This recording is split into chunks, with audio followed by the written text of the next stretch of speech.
Welcome to the Raise Your Bars podcast, where it's all about elevating your life one step at a time. With your hosts, Chris Baker and Al Rattan. Together, we're here to guide you through the transformative journey of self-improvement and success. Have you ever wondered what behaviors and actions you need to change to achieve the results and success you desire in life? Well, you're in the right place. Each episode, we dive deep into the strategies, mindset shifts, and practical steps you can take to raise your bars. From personal development to professional growth, Chris and Al share their expertise, experiences, and the occasional tough love, all designed to empower you to reach your full potential. So, whether you're looking to make a big change or simply fine-tune your path to success, grab a seat and let's raise those bars together. Now, let's welcome your hosts, Chris Baker and Al Rattan.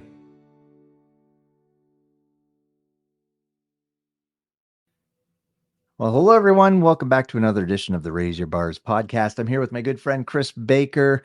Well, Chris, we just celebrated Canada Day yesterday. We're recording this episode on July 2nd, 2024, and we celebrated Canada Day yesterday, and you were going to celebrate Independence Day on Thursday. On Thursday. I know. Busy week, right? Busy week for our two countries as we celebrate birthdays. Yeah. And yeah, yours is a little bit older than mine, but hey, you're a little bit older than me, so that's true.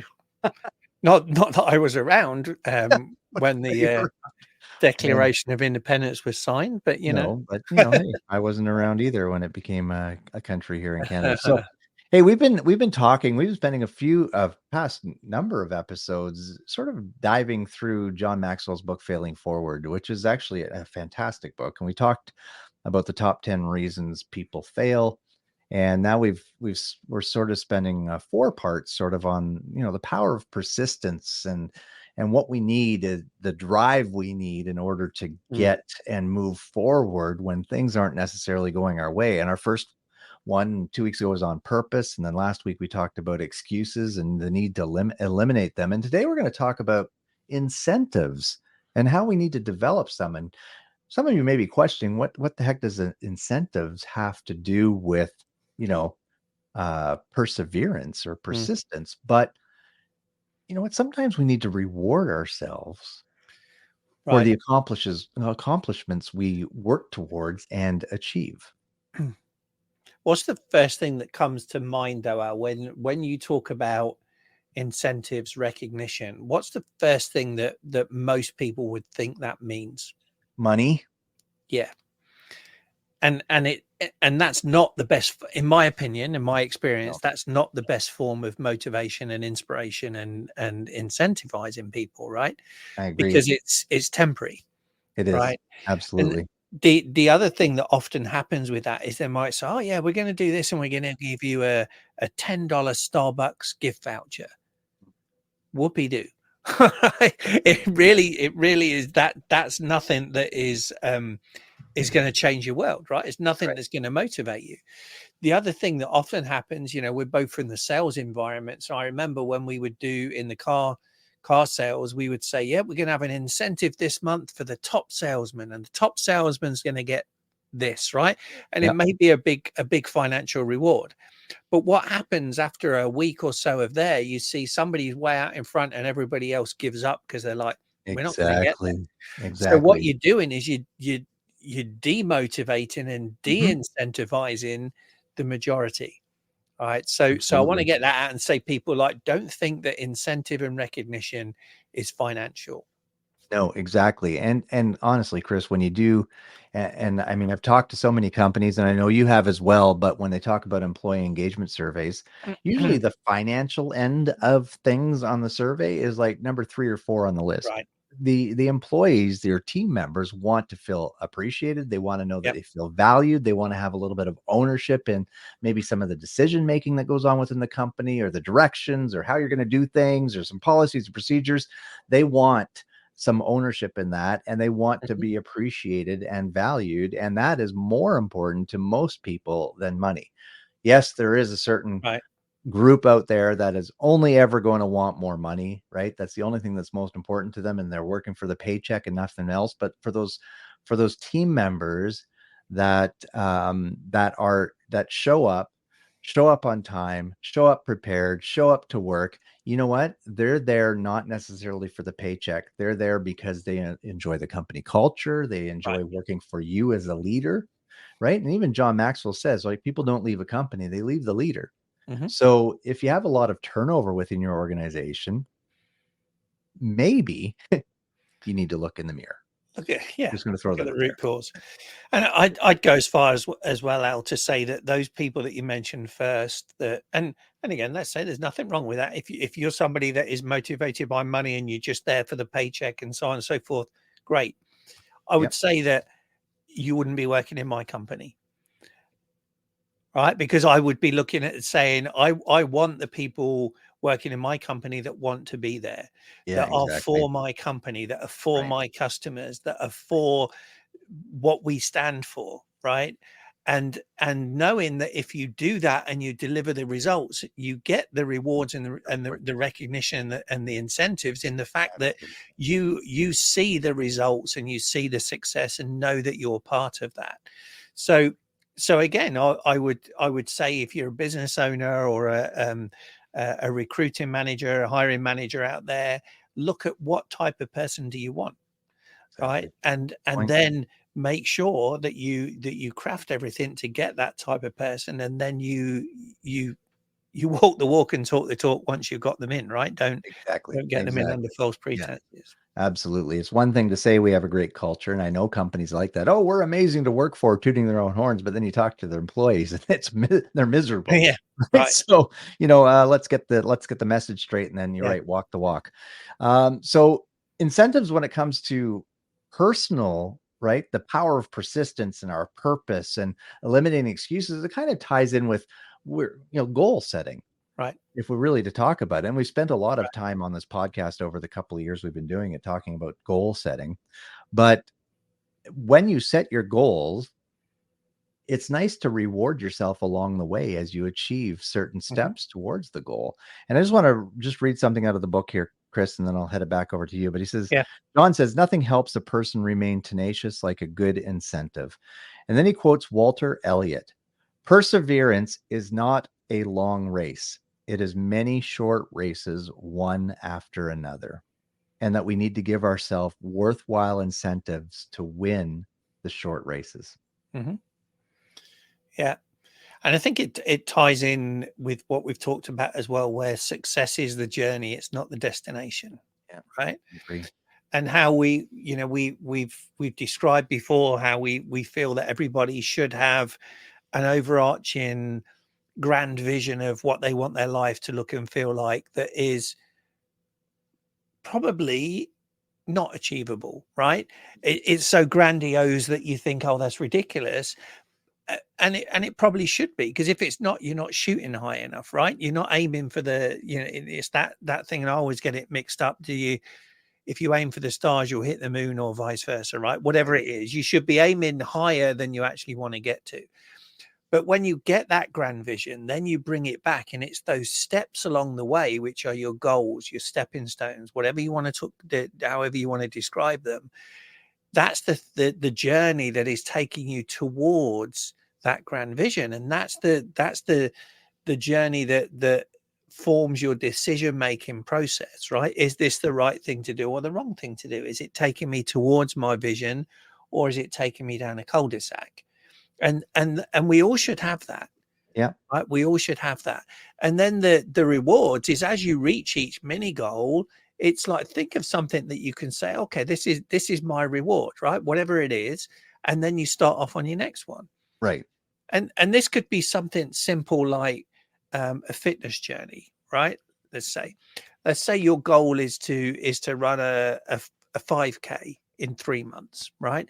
And you start off and you're a couch potato to start off with, right? So you say, okay, I'm going to get up, I'm going to walk 3 times a week. When you Right. get back from your walk, maybe your reward is, I'm going to sit and watch 15 minutes of TV, right? Or I'm going to reward myself by allowing myself to go on Facebook and scroll through Facebook for 15 minutes. That's your reward, right? So you've got that, you do an action, you give yourself a reward, and pick something that works for you. Yeah, absolutely. And we talk about this in our time mastery program that we've Mhm. run, right? The ability to when especially for people, okay, so if you're a procrastinator like me, okay, which I'm a professional procrastinator, um, then rewarding yourself, like even breaking it down even further, like we talk about the Pomodoro method of work, right? Set a timer, 20 minutes, Yeah, head down, focused effort, get the work done. And then you can reward yourself with 10 minutes of scrolling through Facebook or taking a walk around the house or the yeah, office and chatting to some other people. But then again, setting that timer, 20 minutes of focused work, and then off to reward yourself for 10 minutes again. right. And guaranteed, if you do even small things like this, applying this to your larger goals or even the work that you need to accomplish throughout the day, spending that focused time and then having that reward time is you're going to be more productive than Mhm. you would be of just going through your day, Yeah, right? And you'll be more productive in achieving and reaching your goals again if you spend right. this focused time with the knowing that, hey, down the road, if I keep persevering after I go for this walk, I get to sit down and I get to watch an Yeah. episode of Big Bang Theory or something. Well, and this is really bars again, Al, right? So we're aiming for those results and that success. So what we're doing is we're stripping it back and say, what do I need to do to deliver that? What are the behaviors and actions that I need to do? And you'll find most of us will find that as we start to start out on this journey and we start to see the results and we give ourselves that little bit of a reward, the further we get down that journey, the more advanced we get, the further we're stretching ourselves. The period of that reward, let's say it is scrolling on Facebook, right? It may start with 15 minutes, Yeah. but like in a month, it may be 10 minutes. And in a month after that, it may be 5 minutes because we don't need that as our stimulation now. Right. Our stimulation is the actions, the behaviors and actions that are generating the results. So we want to Right. do more of those and expand those, right? Absolutely. Um, And John actually talks about this. He gives you 3 steps for developing incentives for yourself. We need to keep a few things in mind, and those 3 things are reward yourself only after you reach the goal, right, right? Don't cheat. right. Don't cut corners. Make sure you get to that next stepping stone or that next goal before you reward yourself. Yeah. Because if you don't do that, guess what? It's going to be very easy to get off track and you're going to go to that default Mhm. all the time instead of reaching the Right. goal. Divide the process into stages to multiply the rewards. Maybe again, it's setting, okay, well, now I've gotten myself up over the last month. I've gotten your 5K example over the last month. Now I can run 2 kilometers pretty efficiently. No big deal. Okay. So, there's one reward. Now, when I know I can get to the 5 kilometers without being, too Yeah. overwhelmed or, then there's my next reward. And it needs to make sense too, right? If you're on Right. a plan to lose weight, you don't want to reward yourself with eating a cheesecake, right? That's not going to help you very No. much. And then the third one, great thing, again, we've talked about this before, but include others. That increases Yeah. accountability and makes achievement more enjoyable. Yeah. Share these journeys, these goals Yeah. with your family, your loved ones, a trusted friend that's going to encourage you and push you along the way. Chris and I challenge each other all the Mhm. time on the way we are doing things in our business and so on and so forth. So we are each responsible for stretching ourselves and each other so we can achieve what we want to achieve. Right. And so it's important to have that accountability partner in any goal we're setting out towards. Mhm. Yeah, and that's why, I mean, one of the reasons we created our Facebook group, right, is to have people in there that then share it, and we're honest, it's not getting the engagement that we wanted it to. So maybe we've got the wrong people in there, right? Or people joined it just because they thought they were doing us a favor by joining it because they like us. Well, Right. thank you, we appreciate it, but Yes. we'd rather you be engaged. But here's the thing with goals as well, Al, and moving towards that and giving yourself the incentive, the recognition. What you're aiming for has got to mean something to you, because if it doesn't mean enough to you, you won't achieve it. Because what you'll do is you'll get distracted by the rewards take over, right? So the scrolling on Facebook or whatever will take over, and it's like, doesn't matter if I don't go for that walk today, I can do it tomorrow, right? And then that's when the Exactly. procrastination kicks in. Yeah. Because it doesn't mean enough to you. If it means enough to you, you prioritize, you schedule, and you get things done. Right. So I would also, suggest people look at that. If you, and we talk about it in the goal setting programs, but if you've set goals and you haven't achieved them, why didn't you achieve them? Right. What Yeah. got in the way? Spend some time, like reset, right? Spend some time evaluating what got in the way. Why didn't I get this? Maybe the goal was too big in one step. We need Right. to break it down into some smaller steps and refocus, reset the goal, and start working towards it again. Mhm. But if you don't evaluate why you didn't achieve the goal in the first place, you're never going to reach that goal because you're Yeah. probably going to end up making the same mistakes you did in the past. Right. History repeats itself if we aren't careful.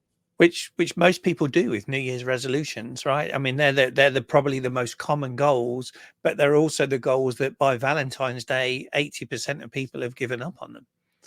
Right. So don't fall into that. Don't fall into that trap. No, don't do that. So, Chris, I think we're gonna wrap it up for today on this one. But again, folks, if you haven't, go back and listen to the one on purpose. Go back and listen to the last week's on excuses. Today's obviously is on incentives, and next week we're going to wrap this little series up on talking about determination, which is really good. So, for a challenge for our listeners today, Chris, what would you send out to them today? Well, I think the challenge ties into all these episodes, right? So I would look at something where you've set yourself an objective or a goal in the past and analyze that, right? And so look at it and say, where was your determination? Where was you? How persistent have you been in it? What did you achieve it or did you not achieve it? And really, let's look at ones that you didn't achieve. And then you start to look at it. Well, what excuses did I make for myself as to why I didn't achieve it? And then start looking deeper than that and saying, well, what was the real reason? And then you can look at it and say, was this something I really wanted, or was it something that I wanted to want, or somebody else wanted for me? And then look at it and go, okay, what can I do now? Yeah, that's where bars comes in. What behaviors and actions do I need to change so I can get that results and that success I'm desiring? Yeah. And it may be that it's not that goal. It may be that it is that goal, but only you know that because it's your goal. It's got to mean enough to you, right? To want to be persistent enough and determined enough to do it. And as you're looking at it, say, well, what are the incentives for achieving that? What is the reward for achieving that? So it could be like if your goal is to lose weight, well, why do you want to lose weight? What difference will it make to you? What's the incentive for you of losing that weight? Is it a healthier lifestyle? Is it that you'll be able to play games with your kids or your grandkids without getting out of breath, right? Is it that you're on medications at the moment and you want to get off those medications and losing that weight will help you? Is it that you've got bad knees or hips or something, or a bad back, and that's caused by the weight loss? Therefore, if you get that, you're going to live a more fulfilled life, right? Whatever it is, dig down into it. That's your incentive, right? And then work towards that goal. Perfect. Wonderful. Well, a great seeing you, my friend, and we'll be back next week with another episode, folks. Please, again, share this with family, friends, coworkers if you found value in it, and reach out to us on social media. We'd love to connect. Have an amazing, for all of our American friends, have an amazing 4th of July. Yes. Thank you for tuning in to the Raise Your Bars podcast. If you found value in today's episode, please consider sharing it with your family, friends, and coworkers. We would sincerely appreciate it.